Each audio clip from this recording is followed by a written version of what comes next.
A few days back, I had the pleasure of visiting the Nilamadhaba temple in Kantilo, and it was truly a special experience. Although the temple's architecture is modest and not very tall, the place is spiritually charged, radiating peace and devotion.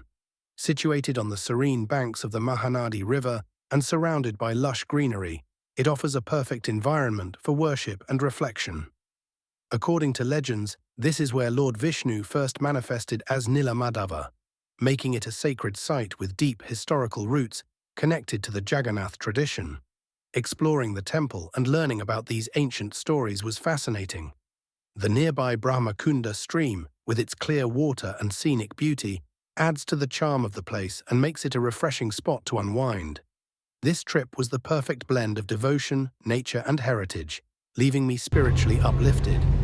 Whether you're seeking a peaceful escape or looking to explore Odisha's cultural treasures, Nilamadhava Temple is a must-visit.